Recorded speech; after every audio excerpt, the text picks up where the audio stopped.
escuchen en un episodio en donde entrevisté a un investigador que hizo un estudio bastante sofisticado de esta heptiaglomerata, que es una prima de la piña, y nos va a compartir los resultados que obtuvo en esta investigación. Esta también se utiliza en la medicina tradicional aquí en México y encontró algo de validación experimental contra células de cáncer de próstata. Entonces, acompáñenos en ese siguiente episodio.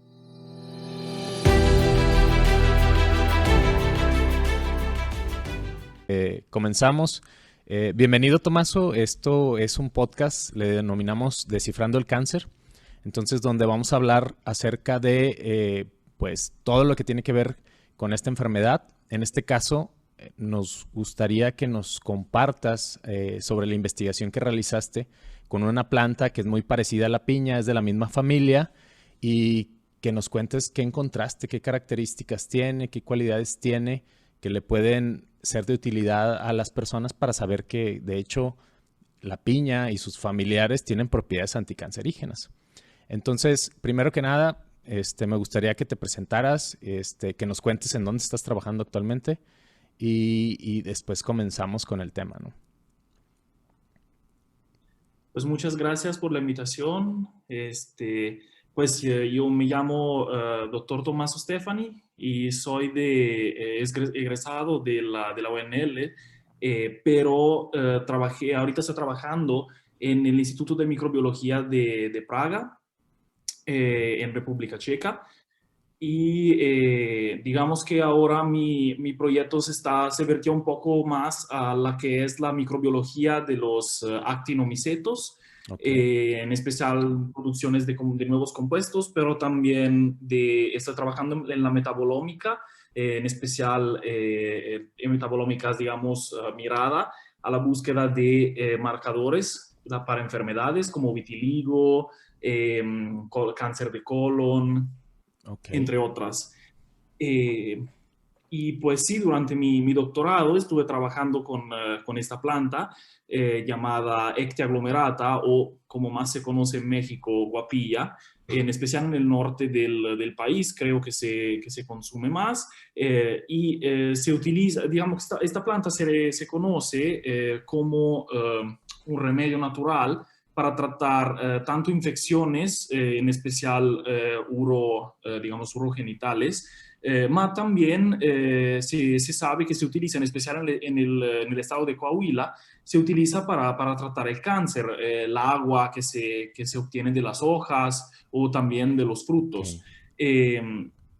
Entonces, Tomás, ¿nos podrías platicar, por ejemplo, ¿cómo hace un científico para decir esta planta podría tener estas cualidades? O sea, ¿cómo partimos para que la gente sepa que en realidad mucho tiene que ver con el conocimiento de nuestros pueblos, ¿no? ¿Cómo le llamamos a eso y cómo es que uno puede de pronto argumentar que una planta tiene propiedades anticancerígenas y que potencialmente por ahí podremos sacar eventualmente fármacos? O sea, ¿cómo es esa conexión? ¿Qué es lo que hizo que pues hicieras una investigación de 3 años de esto que nos estás platicando, de este tema, ¿no? Pues mucho se debe a lo que es el conocimiento natural y la medicina tradicional de México. La medicina tradicional. O sea, lo que se tramanda de generación en generación desde la antigüedad de México, de remedios naturales, son lo que primero nos dan, digamos, la idea de que una planta pueda servir, porque pues ya tiene esos usos en la medicina tradicional. Entonces de ahí empieza la búsqueda y digamos que a través de búsqueda, hoy obviamente tenemos unos medios muy poderosos, que es la red. Entonces podemos buscar en muchas librerías y bases de datos donde están reportadas, por ejemplo, plantas similares, y que entonces, por, digamos, su similitud tanto taxonómica, hoy como hoy genética, podemos ya individuar algunas plantas que podrían tener algunas capacidades y debidas a que otras similares ya se conocen como productoras de moléculas activas. Entonces, basándonos en esto, en esa similitud y en la medicina tradicional, podemos ya empezar, digamos, este estudio, ¿verdad? Nos da por lo menos un input a lo que podría ser. Ok. Entonces, bueno. Y sobre la planta, ¿en qué se parece a la piña? O sea, porque pues este episodio le vamos a denominar las propiedades anticancerosas de la piña, pero en sí no estamos hablando de la piña, es familiar, ¿no? ¿Cuál es este grupo de Sí, plantas y exactamente cómo está relacionada con la piña? son parte de la misma, estas dos plantas, la piña tanto como la guapilla, son parte de la misma familia, que es Ok, las bromeliáceas. ok, Y la similitud se ve tanto en la forma, ya que la planta tiene como que una parvenza carnosa o, digamos, similar a la de la piña, pero también podemos verlo en las inflorescencias y en las frutas que producen, que tienen la misma conformación, digamos. Y no solo, además la planta, como dije, está genéticamente relacionada, o sea, tienen un perfil genético similar, entonces las dos plantas ok. claramente son relacionadas. ¿Nos podrías explicar ese concepto que nosotros le llamamos quimiotaxonomía, en donde cuando sabemos que algo tiene cierta relación genética, o sea, que son parientes básicamente, nosotros podemos apostar casi seguramente que si esta otra planta que es mejor conocida, que en este caso la piña, que es de la misma familia, entonces potencialmente esta de la que desconozco mucho, pero que la medicina natural pues, me dice que probablemente también tiene capacidades. Entonces, esta área de la quimiotaxonómica, ¿a qué nos ayuda a nosotros como investigadores?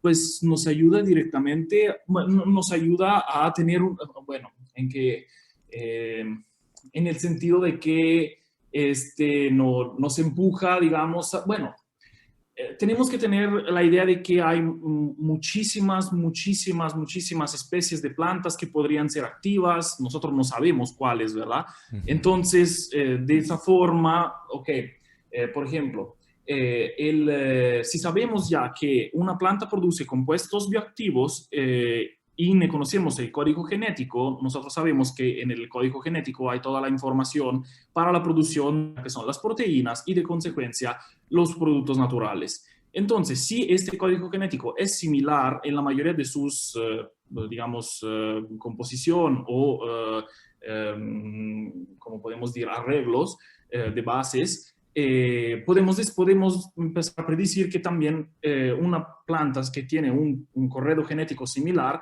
tendrá la capacidad de producir las mismas moléculas o por lo menos las mismas proteínas o similares. Entonces eso ya nos lleva a pensar que la planta podría ser activa y eso es de muy ayuda porque es como buscar una aguja en un pajero, no O sea, sé, sí, es muy. te da mucha certeza de que es muy probable que, dado que ya se conoce esta que es genéticamente similar, va a producir estructuras químicas. ¿Y cuál fue el caso con la guapilla? O sea, ya después de esta investigación, ¿encontraste que tiene estructuras químicas, o qué composición por ahí encontraste que le pueda dar algo de validez al uso etnomédico? Porque se utiliza, o sea, se dice en la medicina tradicional en México y también por ahí vi que en Latinoamérica, o sea, se extiende.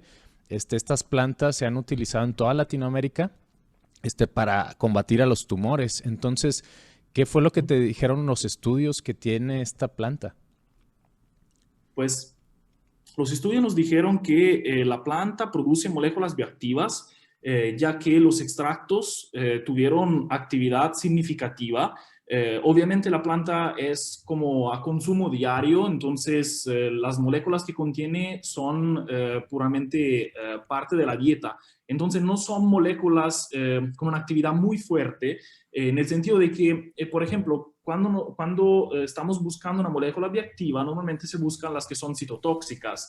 Entonces, moléculas que efectivamente matan a las células cancerígenas, pero en realidad ese tipo de visión o de manera, digamos, de pensar o de proceder en la búsqueda no es muy buena porque las células tumorales son muy Ok, similares a las que tenemos, a las normales. Entonces, en realidad, una molécula que mata no es muy buena porque va a hacer daños también a otros órganos, pero en este caso, una molécula que no es quizás tan activa, pero puede ayudar a prevenir la formación del cáncer es mejor. Entonces nosotros observamos seguramente una potente o por lo menos significativa actividad antiproliferativa, lo que va a Ok. bajar la que es la proliferación del cáncer, ¿verdad? De hecho, eso es uno de los beneficios de buscar en plantas que están relacionadas con la dieta, ¿no? Que vas a encontrar que tienen actividad, pero que no son tóxicas. Entonces, más que generar daño, producen una modulación, en este caso de la proliferación, que bueno, la proliferación es uno de los problemas en cáncer, ¿no? Hay un exceso de proliferación y es lo que permite la formación de los tumores y que esté desgastando los tejidos que están por ahí alrededor. Entonces, de hecho, la guapilla tiene sustancias que bajan la proliferación celular. Entre ellas, Exacto. ¿cuáles encontraste? Por ejemplo, son bastante comunes, pero digamos, en cuanto a clases de compuestos, podemos hablar de flavonoides, o sea, muchos compuestos polifenólicos, como flavonoides, ácidos, ácidos fenólicos. Fenólicos eh, simples. Sí, bueno, hasta compuestos glicosilados, Ujú, encontramos esteroides también, ujú, o mejor dicho, esteroles, ujú. como por ejemplo ay, Dios santo, se me van las palabras. Eh, a ver, por ejemplo, uno de los compuestos que nos interesó más fue el ácido paracumárico y el ácido cafeico. Esos Ok, dos ácidos fenólicos son bastante comunes sí. en el reino de las plantas, pero tienen actividad bastante buena a nivel de disminución de la proliferación. Entonces, estudiando estos compuestos nos dimos cuenta, utilizando digamos, haciendo unos ensayos in vitro y extrayendo el RNA desde las células tratadas, pudimos observar que estas moléculas van directamente a inhibir algunos particulares enzimas que están bastante centrales en el metabolismo del cáncer. Este, Ok, entonces, primero tenemos lo de los flavonoides, que bueno, para el auditorio son básicamente los compuestos pigmentados, ¿no? Que vemos, que le son de utilidad a las plantas exacto, sí. para una gran cantidad de procesos que ellas necesitan, ¿no? Pero para nosotros Claro. son como esos compuestos coloridos que vemos en las frutas, ¿no? Generalmente los amarillos, los naranjas, son los principales Sí, correspondencias, sí, ¿no? exacto. Con los flavonoides, mientras que por ahí los compuestos fenólicos tiran al azul, ¿no? Entonces, pero pues en una planta es una Eh, combinación de muchas de estas estructuras químicas, ¿no? De metabolitos. ¿Y sí. por qué las producen las plantas en primer lugar, Tomás? O sea, Pues estos compuestos secundarios son normalmente, se producen como respuesta a una acción externa, son de protección. Pueden ser compuestos, por ejemplo, que llevan una coloración que los protege más del sol, cuando, por ejemplo, ok, están en periodos de sequía o en alta radiación ultravioleta. O, por ejemplo, pueden ser moléculas con un sabor muy amargo. Y eso, aunque sí es un poco quizás extraño de entender, pero también protege las plantas de ser comida por los animales, porque el animal aprende que la planta tiene un sabor feo, entonces no la come, ¿verdad? sí, sí, sí, es importante entender que, bueno, las plantas también son organismos vivos y gran parte de lo que nos es de Claro. utilidad, sobre todo de cáncer, de hecho son moléculas que ellas producen para su propia protección, pero cuando nosotros nos alimentamos de forma crónica de plantas, pues vamos a estar consumiendo niveles importantes de estos compuestos metabolitos secundarios, que de hecho son de los Sí, que más tienen beneficios para cáncer, ¿no? sí, exacto. Esta área donde ahorita estás trabajando de metabolómica, qué es lo que nos ayuda a entender acerca de las plantas? Platícanos un poquito de eso. Pues la metabolómica nos ayuda. La metabolómica, antes que todo, es el estudio de todos los metabolitos presentes en un cierto organismo o muestra de un cualquier extracto orgánico, por Ujú. ejemplo. Entonces, la metabolómica nos da la que es una imagen, por ejemplo, en cuanto a un organismo como en el ser humano, nos da una imagen de la que es la fisiología el estado de salud de ese organismo en ese instante. Es una fotografía de lo que es su metabolismo. En una planta, Esto nos ayuda a entender cómo esta planta responde, por ejemplo, a diferentes estímulos externos, cómo se protege de las infecciones y la producción de sus metabolitos, cómo es su metabolismo. Entonces, si puede producir moléculas bioactivas, y así. Ok, bueno, Después, primero, ¿cómo se conecta esto del metaboloma? O sea, ¿qué tipo de metaboloma tiene la guapilla? ¿Y por qué eso sería bueno para combatir al cáncer? pues, ok, el metaboloma que tiene esta planta, como dije, es principalmente de estas moléculas polifenólicas, pero contiene muchos también lípidos porque la planta contiene una especie de película de estrato externo, digamos, de tejido, que la protege de la evaporación del agua, porque es una planta que vive en climas áridos, entonces tiene que resistir. Y cómo nos podría ayudar con el cáncer, pues esos tipos de moléculas tienen impacto a nivel de muchas rutas biosintéticas y metabólicas que digamos que son características del cáncer, Sí, como por sí, ejemplo ajá.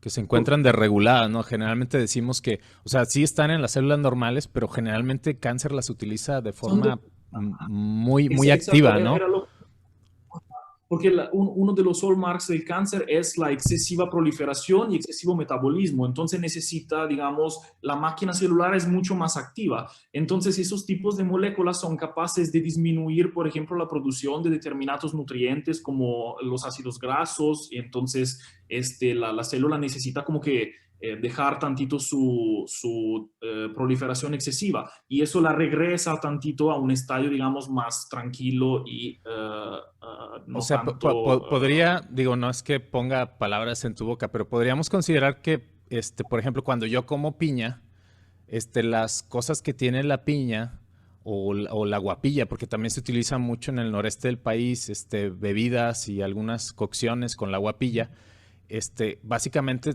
como que yo como y yo me nutro, pero al mismo tiempo estoy como generando problemas al metabolismo de las células tumorales. Más o menos así. Pues, ok, antes de poder hacer un colegamiento directo tan fuerte, se necesitan muchas pruebas, obviamente, antes de poderlo, digamos, definir a nivel científico, ¿verdad? Pero seguramente esos tipos de plantas son útiles. No es una planta tóxica, entonces es muy difícil que haga daño a una persona. Entonces, pero ya sabemos que hay moléculas que son útiles entre de esta célula, entre de esta planta. Entonces, comer esta planta seguramente aumenta las probabilidades de que te estés protegiendo del cáncer. No digo que sirva, no puede ser un tratamiento, digamos, alternativo a tomar fármacos anticancerígenos, pero seguramente es algo que pues te ayuda a mantenerte generalmente más saludable, más sano. Cuando hacemos los estudios in vitro, hacemos como una evaluación preliminar, ¿no? De qué le podría estar pasando cuando yo expongo al contenido de la planta a las células cancerosas. ¿Qué encontraste? Primero que nada, ¿qué encontraste y en qué tipo de células cancerosas fue en lo que evaluaste que te dio pues algo de datos o algo de evidencia de que podría ser el caso, de que lo que está en la planta, de hecho, como le baja el metabolismo a las células cancerosas? Ok, entonces, bueno, sí, como tú dijiste, hacemos estas pruebas para ver, digamos, qué respuesta hay de la célula al tratamiento con extractos de la planta. Antes que todo, se utilizaron extractos de diferentes solventes de la planta, entonces extractos hechos con agua, con la planta fermentando en el agua, básicamente, a temperatura ambiente o refrigerada. Ujú. Después, o se utilizaron diferentes solventes más con polaridades más bajas, como por ejemplo metanol o cloroformo metanol y hexano. Obviamente, bajándonos de la polaridad vamos extrayendo compuestos más apolares, entonces por eso hay diferentes composiciones en los extractos y por eso todos se testaron, ¿verdad? Lo que hicimos entonces fue utilizar algunas células cancerosas, como por ejemplo de cáncer de mama y de próstata, Además de otras, estas dos fueron las líneas celulares que mejor respondieron digamos, al tratamiento.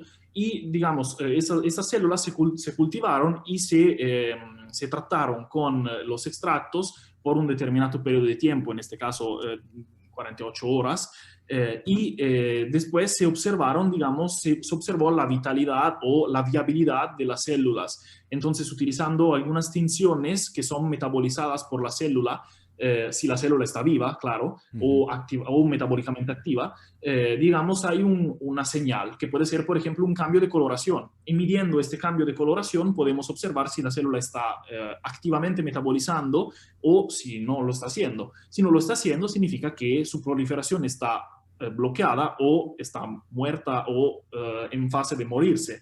Entonces, debido al tratamiento. Entonces, se trata la célula y después se mide si la célula está efectivamente viva, respondiendo, digamos, metabolizando o no.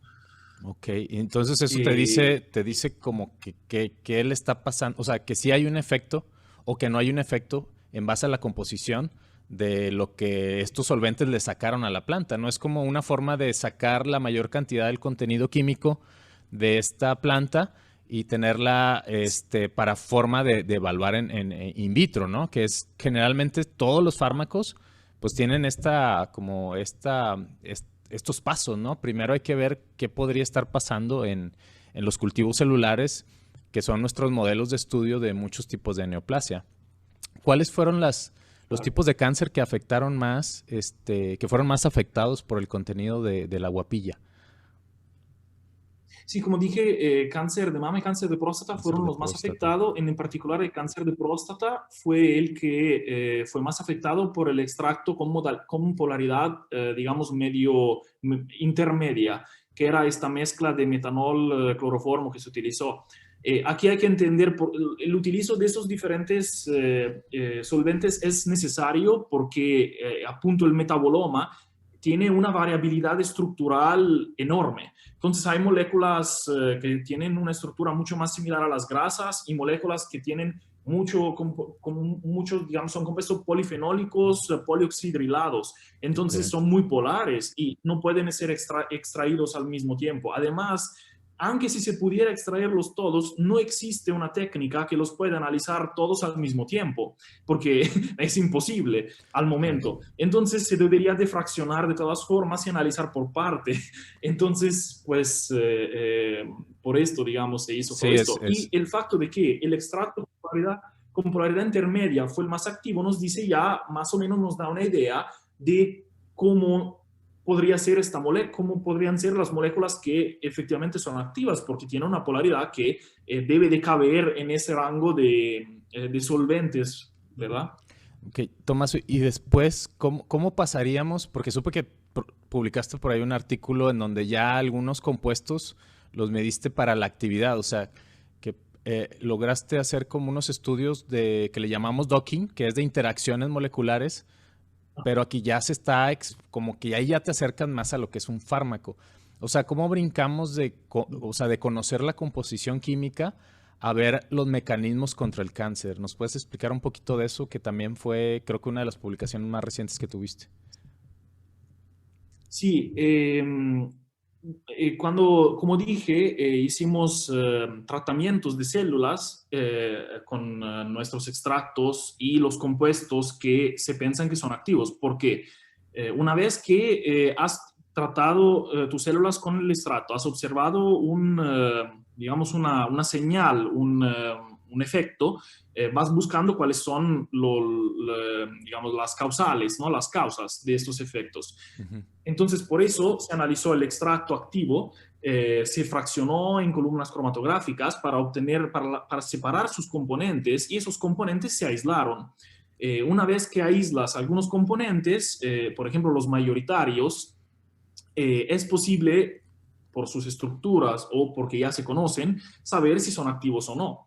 Por esta razón, en este caso, nos salieron compuestos que ya se conocían y que se sabe que tienen ciertos efectos a nivel celular, y entonces esos compuestos se testaron contra contra las mismas células que eran, digamos, sensibles al tratamiento con los extractos. Eso se llama estudio biodirecto o biodirigido. Biodirigido. Y a través de ese estudio es posible, digamos, pasito a pasito, llegar desde el extracto a las fracciones y en último a los compuestos activos. Y una vez que tienes los compuestos activos, pues ya puedes observar, por ejemplo, se puede observar el efecto, como decimos nosotros, en el transcriptoma. O bueno, nosotros no estudiamos todo el transcriptoma, por lo menos estudiamos el RNA. Y de esa forma pudimos observar, digamos, cuál es el efecto de nuestros compuestos sobre la expresión genética de las células. Y así, de esa forma, observar, digamos, de forma más precisa cuáles eran los mecanismos celulares afectados por el tratamiento y por estos compuestos.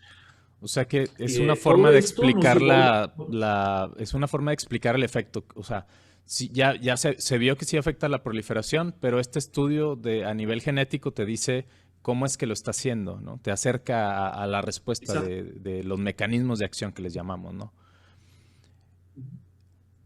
Entonces, una vez que se individúa este compuesto activo, utilizando la expresión genética, es posible, por ejemplo, en este caso nosotros utilizamos un estudio de microarreglo, entonces donde en un microchip básicamente se enlazan unos genes, o en este caso todos los genes del organismo del ser humano. En nuestro caso fueron más de 36,000 genes.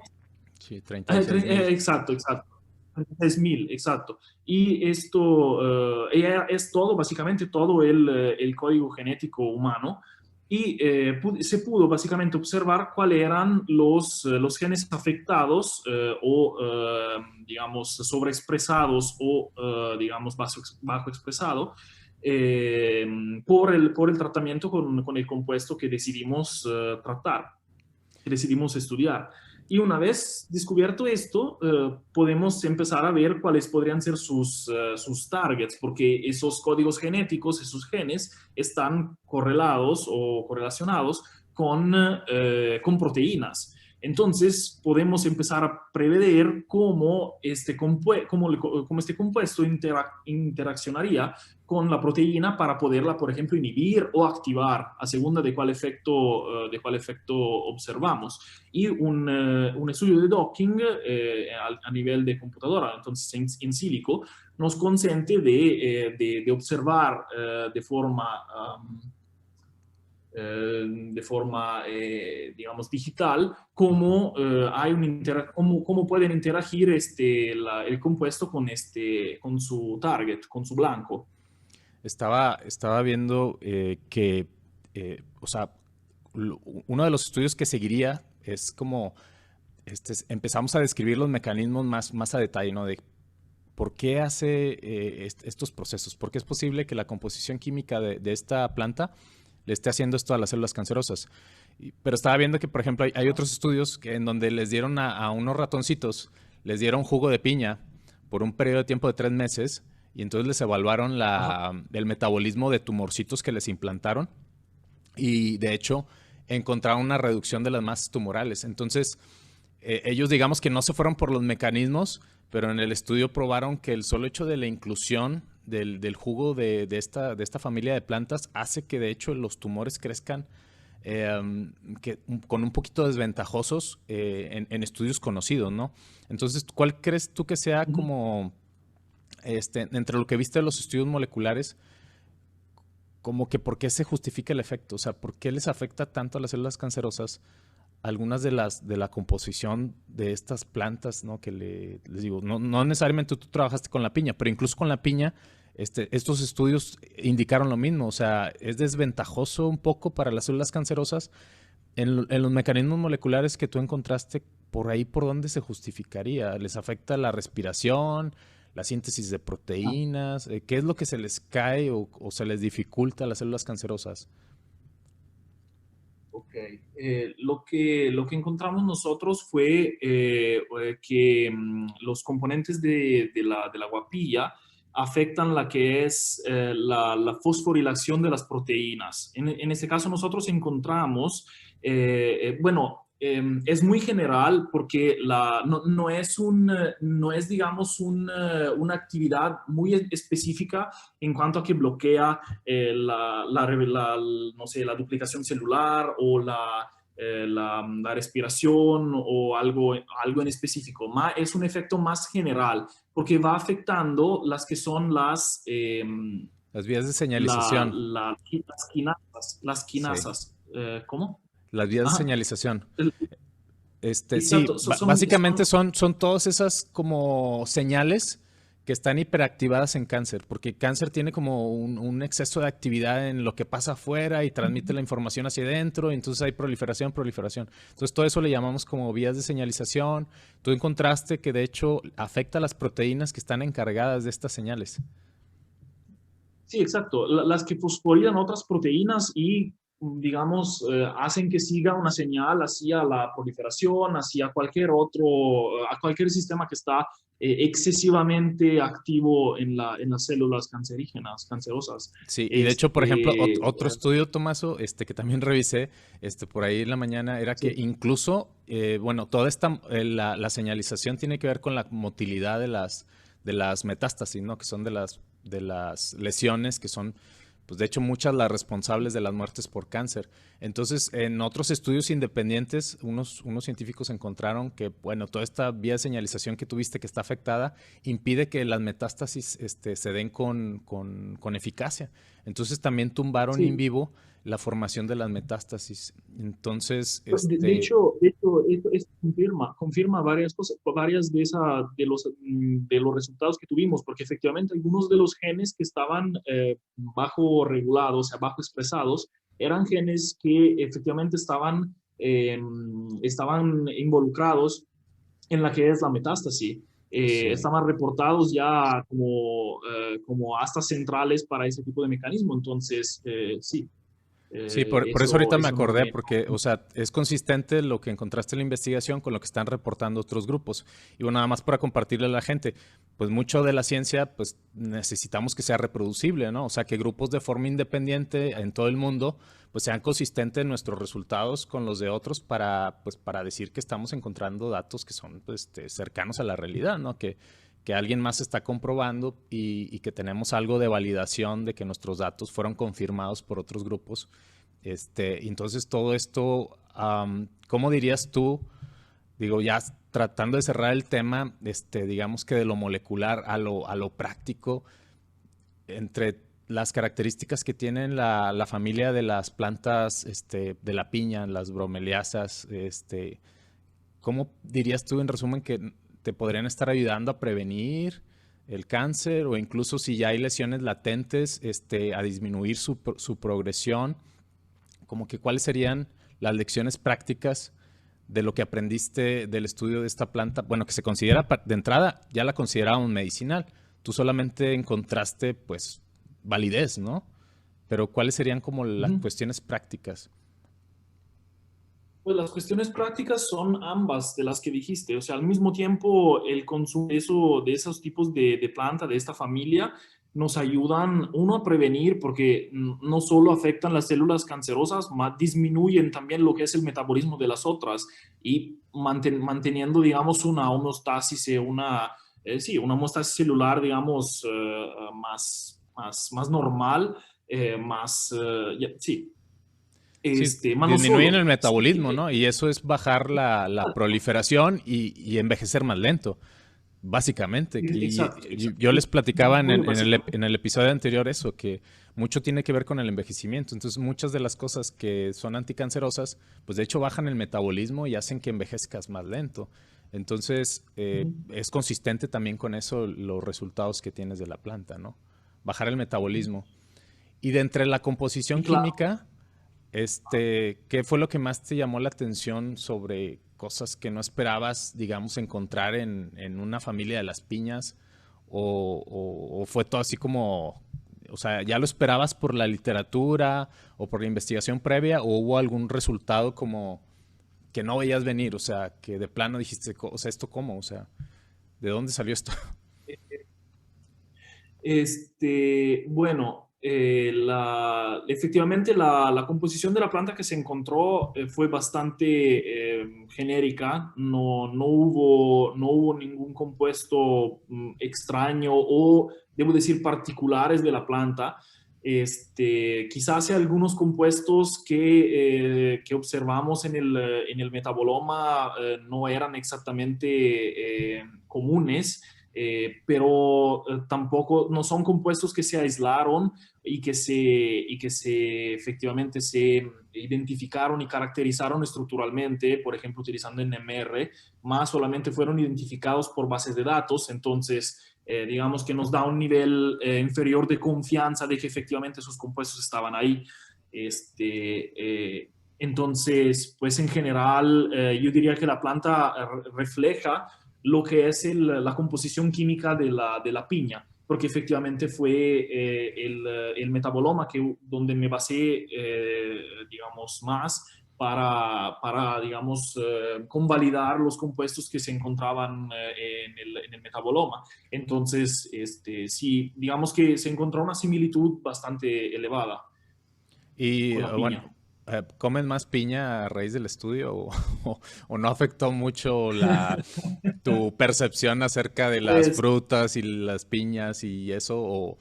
O sí como te llevaste algún, no sé, o sea, es que a mí me pasa mucho, ¿no? De que conoces más una planta y claro. dices, bueno, es que no nada más sabe rica, a lo mejor tiene este plus y por ahí me cuido más, si la consumo más frecuente o ¿cuál fue tu actitud respecto a la Sí, guapilla? mira, ahorita estoy viviendo en un país donde la fruta, en especial la fruta exótica, no es muy fácil de conseguir y es bastante cara, tengo que decir.